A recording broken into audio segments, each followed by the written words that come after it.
ফের ঘুমপাড়ানি গুলি করে কাবু করা হলো চিতাবাঘকে। চিতাবাঘের হানায় জখম ৩। ঘটনাটি ঘটেছে ডুয়ার্সের মেটেলি ব্লকের বিধাননগর গ্রাম পঞ্চায়েতের ফিকুধুরা এলাকায়। উল্লেখ্য, একটি চা বাগানে জলসেচের কাজ করছিলেন সিন্ধু সিদ্ধা। সে সময় চিতাবাঘটি সিন্ধুকে জখম করে ফের চা বাগানেই লুকিয়ে পড়েন। আহত ব্যক্তিকে চিকিৎসার জন্য তাকে মাল সুপার স্পেশালিটি হাসপাতালে নিয়ে যাওয়া হয়। এরপর খবর পেয়ে এলাকায় আসে খুনিয়া স্কোয়াডের বনকর্মী ও মেটেলি থানার পুলিশ আইসি নীলাম সঞ্জীব কুজুর। চিতাবাঘটিকে ধরার জন্য চা বাগানের একপাশে জাল লাগিয়ে দেয় বনকর্মীরা। ফাটানো হয় পটকা। বিকেল পর্যন্ত বনকর্মীরা চিতাবাঘকে ঘুমপাড়ানি গুলি করার চেষ্টা করলেও চারিদিক মানুষের ভিড় থাকায় গুলি করতে সমস্যায় পড়তে হচ্ছিল বনকর্মীদের। কিন্তু চিতাবাঘটিকে বনকর্মীরা ধরতে না পারায় একসময় ক্ষিপ্ত হয়ে পড়েন কিছু জনগণ।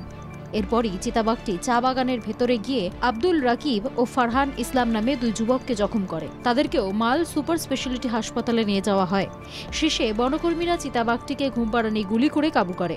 খুনিয়া স্কোয়াডের রেঞ্জার সজল কুমার দে বলেন, মানুষের ভিড় থাকায় চিতাবাঘটিকে কাবু করতে সমস্যা হয়। পরে সেটিকে ঘুমপাড়ানি গুলি করে কাবু করে লাটাগুড়ি প্রকৃতি বীক্ষণ কেন্দ্রে নিয়ে যাওয়া হয়েছে।